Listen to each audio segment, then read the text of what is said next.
കേൾക്കാൻ ലോകം കാതോർത്ത് നിൽക്കുക. ലോക നേതാക്കൾ ഇന്ത്യൻ പ്രധാനമന്ത്രി മൻമോഹൻ സിംഗിനെ കേൾക്കാൻ കാതോർത്ത് നിൽക്കുന്ന വീഡിയോകൾ ഇപ്പോൾ ഫ്ലോട്ട് ചെയ്യുന്നുണ്ട് സോഷ്യൽ മീഡിയയിൽ.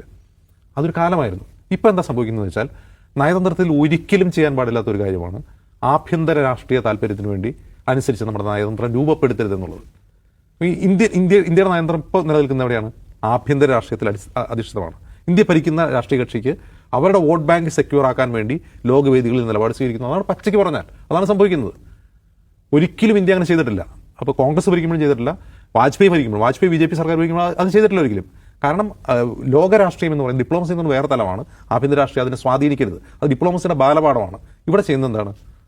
അമേരിക്കയിൽ പോയിട്ട് ഞങ്ങൾ വിശ്വഗുരുവാണെന്ന് പറയുക, ട്രംപ് മേരാ ഫ്രണ്ട് എന്ന് പറയുക. അതൊക്കെ എന്ത് വലിയ കാര്യമായിട്ടാണ് ഈ ഭരിക്കുന്ന പാർട്ടിയുടെ ആളുകൾ ഇന്ത്യയിൽ പ്രചരിപ്പിക്കുന്നത്. മൈ ഫ്രണ്ട് ട്രംപ് എന്ന് മാത്രമല്ല, ഒരു ഇലക്ഷൻ നടക്കുമ്പോൾ വോട്ട് ചോദിക്കുക, അബ്കി ബാർ ട്രംപ് കി സർക്കാർ എന്ന് അവിടെ പോയി അമേരിക്കയിൽ പോയി പറയാം. ഒരു കാരണവശാലും ചെയ്യാൻ പാടില്ല. ഒരു രാഷ്ട്രത്തിലും ചെയ്യാത്ത കാര്യമാണ് മോദി ചെയ്യുന്നത്.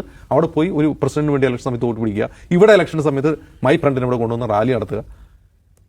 ഇത് ലോകരാഷ്ട്രീയത്തിൽ എവിടെയും കാണാത്ത കാര്യങ്ങളാണ് നമ്മൾ കണ്ടുകൊണ്ടിരിക്കുന്നത്. എന്തിനു വേണ്ടിയാണ്? ആഭ്യന്തര രാഷ്ട്രീയ താല്പര്യങ്ങൾക്ക് വേണ്ടിയാണ്. ട്രംപിനോട് ഗുണം ചെയ്യും, ഇന്ത്യക്കാർ വോട്ട് കിട്ടുമെന്ന് ട്രംപ് വിചാരിക്കും. ഇവിടെ എന്ത് ചെയ്യും? കണ്ടോ, അമേരിക്കൻ പ്രസിഡന്റ് ഫ്രണ്ടായ പ്രധാനമന്ത്രിയാണ് നമുക്കുള്ളത്, മോദിജി അദ്ദേഹത്തിന്റെ ഫ്രണ്ടാണെന്ന് പറയുമ്പോൾ ഇവിടെയും വോട്ട് കിട്ടും. ഇതല്ല ഡിപ്ലോമസി. ഇനി മോദിയുടെ സെക്കൻഡ് ടൈമിൽ എസ് ജയശങ്കർ വിദേശകാര്യമന്ത്രിയായി ചുമതലയേൽക്കുന്നു. എസ് ജയശങ്കർ ചുമതലയേൽക്കുമ്പോൾ നമ്മൾ പ്രതീക്ഷിക്കുന്നതിന് മുമ്പ് സുഷമ സ്വരാജാണ് അത് കൈകാര്യം ചെയ്തുകൊണ്ടിരുന്നത്. സുഷമ സ്വരാജ് പണിയറിയാവുന്ന ആളായിരുന്നു. സുഷമ സ്വരാജ് അകാലത്തിൽ മരണമടഞ്ഞതിന് ശേഷം എസ് ജയശങ്കറിന്റെ കീഴിലാണ് അത് വരുന്നത്. ജയശങ്കർ ഒരു കരിയർ ഡിപ്ലോമാറ്റാണ്, അദ്ദേഹത്തിന് പണി അറിയാം. പക്ഷെ അദ്ദേഹത്തെ പിന്നെ നമ്മൾ എന്താ കാണുന്നത്? നമ്മൾ കാണുന്നത് ചൈനയുടെ ഗാൽവാൻ വാലി അധിനിവേശത്തിന് ശേഷം റീൽസിലാണ് നമ്മൾ കാണുന്നത്. ചുവന്ന കണ്ണൊക്കെ ആയിട്ട് ലേസർ കണ്ണുകളുള്ള ലേസർ ഐഡ് ജയശങ്കർ. അതായത് അദ്ദേഹത്തിന്റെ ഇന്ത്യൻ രാഷ്ട്രീയ അണികൾക്ക് വേണ്ടി പ്രസംഗിക്കുന്ന റീലുകളാണ് പിന്നെ കാണുന്നത്. അദ്ദേഹം മാധ്യമങ്ങൾ കൊടുക്കുന്ന അഭിമുഖത്തിൽ ഒരു ഡിപ്ലോമാറ്റെ പോലെയല്ല സംസാരിക്കുന്നത്. മോദിജി റാലിയിൽ സംസാരിക്കുന്ന പോലെയാണ് എസ് ജയശങ്കർ സംസാരിക്കുന്നത്. അങ്ങനെ ഒരു കരിയർ ഡിപ്ലോമാറ്റായ വിദേശകാര്യമന്ത്രിയെ കേവലം ഒരു രാഷ്ട്രീയ പ്രാസംഗികനാക്കി മാറ്റി ഈ ഭരണകൂടം. അതിന്റെ സ്വാഭാവികമായ തിരിച്ചടിയാണ് ഇപ്പോൾ ലഭിച്ചുകൊണ്ടിരിക്കുന്നത്.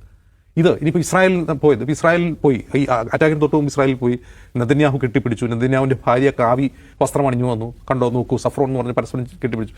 ഇന്ത്യയിൽ എന്താണ് മോദിജിയുടെ ഡിപ്ലോമസിയെ പറ്റി നടന്നുകൊണ്ടിരിക്കുന്നത്? സാമൂഹ്യ മാധ്യമങ്ങൾ നോക്കിയാൽ നൗഫലെ, മോദിജി വിദേശ രാജ്യങ്ങളിൽ പോയി വിദേശ രാഷ്ട്രത്തലവന്മാരോട് തമാശ പറയുന്ന വിഷ്വലുകളുടെ വോയിസ് ആംപ്ലിഫൈ ചെയ്തിട്ട് റീലുകളായിക്കൊണ്ടിരിക്കുകയാണ്, തമാശയായിക്കൊണ്ടിരിക്കുകയാണ്. ഒരു പ്രധാനമന്ത്രി തമാശ കഥാപാത്രമായിക്കൊണ്ടിരിക്കുകയാണ് ഇന്ത്യയിൽ സോഷ്യൽ മീഡിയയിൽ. അദ്ദേഹം പറയുന്ന